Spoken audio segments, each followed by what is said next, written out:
윤석열 정권을 심판하고 싶다. 이재명 대표의 대권 가도가 닦아지는 것. 이건 싫다. 1, 2번 이렇게 있어요. 네. 그럼 3번 조국혁신당 심판의 회초리로 한번 쓰는 거예요. 회초리 부러지더라도. 총선 지나고 나면 조국 대표의 정치적 위상은 지금과 같이 유지되지 않을 것이다라는 게 제 전망입니다. 조국혁신당에게 20대의 표심이 향하지 않고 있는 것, 어떻게 원인을 분석해 볼 수 있을까요? 20대는 새로운 미래 1%, 개혁신당 4%, 녹색정의당 1%. 조국혁신당이랑 차이가 없어요. 다른 정당들도 거대 양당 말고는 전부 다 비슷하게 1, 2%밖에 안 되기 때문에 네. 조국혁신당의 20대가 특별히 안 모인다라고 하는 건 그냥 이제 언론에 찍히는 헤드라인인 것이고 이렇게 좀 자세히 대보면 마찬가지다. 호남무당의 국회 입성은 가능하다고 보세요? 어려울 것 같습니다. 인터넷에는 열광하는 사람들이 많은데 착각하면 안 되고 그 사람들 중에 상당수는 개혁신당 찍을 겁니다.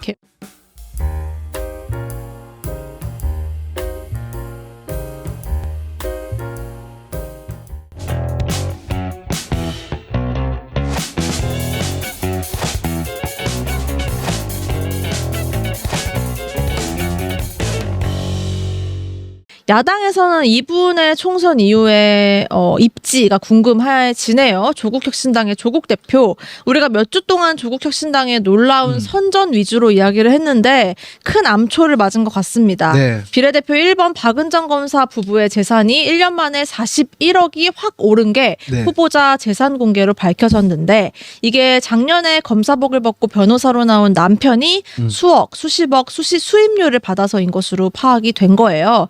여기에 여당을 비롯해서 내로남불이냐 조로남불이냐 이렇게 비판을 하고 있고요.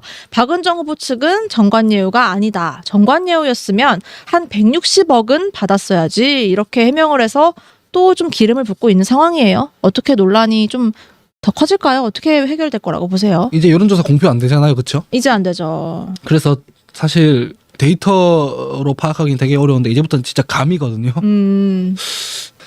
조국혁신당이 작동하는 원리라고 해야 되나요? 네. 프로세스를 잘 보실 필요가 있는데 이거는 이제 그 데이터가 아니라, 데이터가 없으니까 등산미터로 볼까요, 우리? 국밥집 갤럽인데 뭐냐면 이런 거예요. 이재명 대표를 소위 심판하고 싶다. 공천 잡음 뭐 이런 것들부터 해서 대장동 하기 너무 싫다, 이렇게 생각하는 사람들이 있어요. 그 사람들이 이재명 대표 미워가지고 국민의힘을 선택했을 때 근데 그러면은 국민의힘 한동훈 위원장이 자기가 잘한다고 착각할 것 같고, 용산에서도 우리가 국정운영 잘하고 있지 않느냐라고 착각할 것 같다.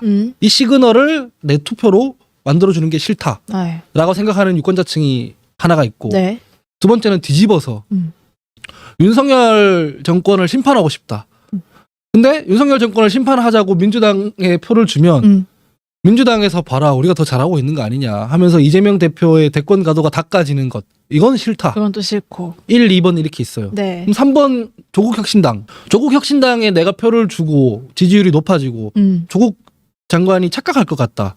내가 지금 명예가 다 회복되고 내가 지금 비법률적인 방식으로 지금 다시 복권이 되는 명예회복했구나. 이렇게 착각할 것 같다. 네. 상관없다. 아니면 대법원에서 알아서 줄 거다.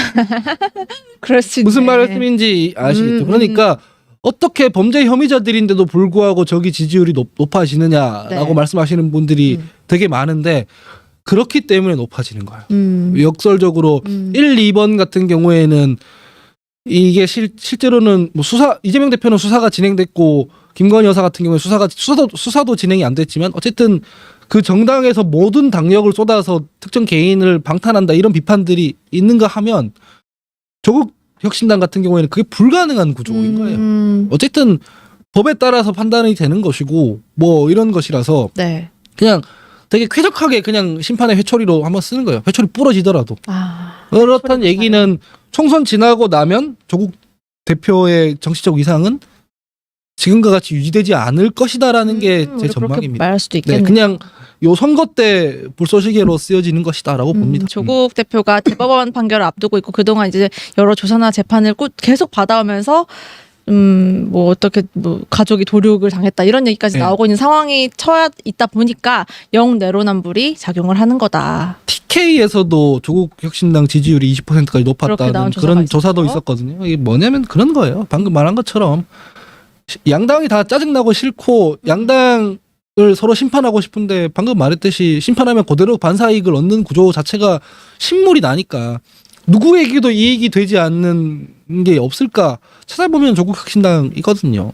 그래서 근데 그 거대 양당을 심판하고 싶은 여론은 20대들도 분명히 적지 않을 거란 말이에요. 근데 조국 혁신당에게 20대의 표심이 잘 향하지 않고 있는 것, 어떻게 원인을 분석해 볼 수 있을까요? 2024년 3월 26일부터 해주세요. 28일까지 전화조서 인터뷰를 통해서 전국 만 18세 이상 1,000명 표본오차 플러스 마이너스 3.1%포인트 응답률 15.4% 한국갤럽 자체 조사고요. 네. 여기 보면 20대는 새로운 미래 1%, 개혁신당 4%, 녹색정의당 1% 이렇게 돼 있거든요. 네. 뭐 조국 혁신당이랑 차이가 없어요. 비슷비슷하군요. 다른 조사들도 다 가져왔지만 이거 설명해야 되니까 제가 그냥 수치를 구체적으로 말씀 안 드리면 다른 정당들도 거대 양당 말고는 전부 다 비슷하게 1, 2%밖에 안 되기 때문에 네.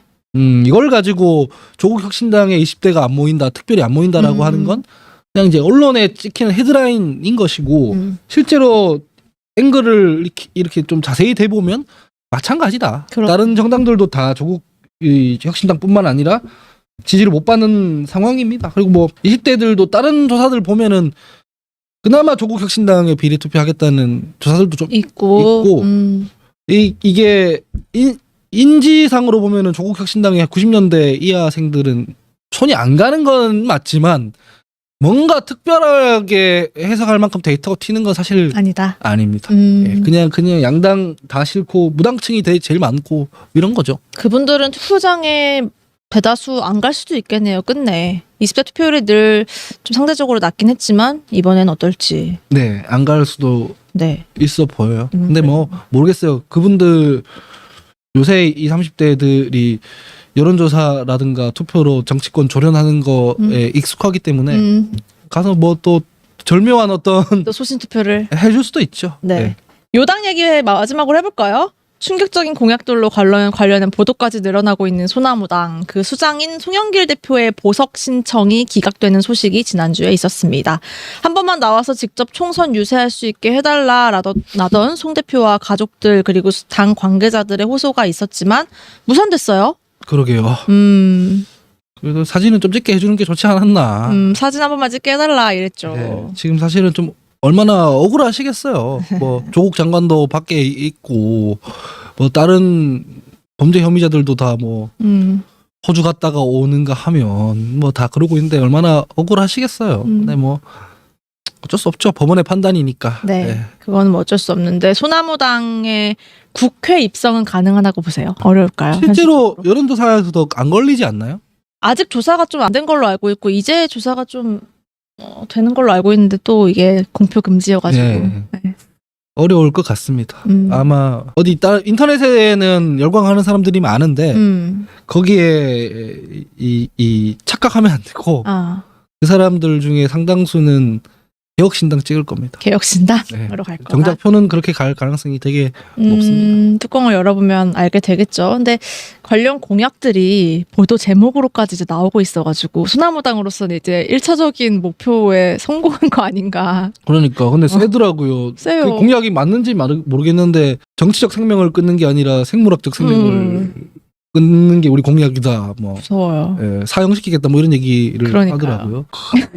잘 모르겠습니다. 네. 예, 너무 깜짝 놀랐습니다. 이제 뭐 공식 공약이라기보다는 그 변희재 대표의 말이다. 뭐 이런 얘기도 나오고 있고요. 그리고 뭐 사실 송영길 대표 그 전세 살고 이런 것들은 약간 의외니까 사람들이 이제 거기에 대한 감정이입을 하면서 이런 말 또 그렇지만 재미로 즐기고 있는 것 같아요. 저는 그냥 슬픈데 웃기다. 하면서. 그러니까 송영길 대표에 대한 리스펙은 따로 있고 어떻게 오선 의원이 저렇게 살았냐 이건 따로 있고 반대로 변희재 뭐 대표나 이런 사람들이 하는 얘기들은 그냥 정치적 밈으로 즐기고 있는 것 같아요. 그렇게 분리해서 네. 여론이 좀 움직이고 있다. 네. 뭐 해석을 하시는군요. 뭐 이렇게 그렇습니다. 더 이상 얘기 안 하겠습니다. 알겠습니다. 예.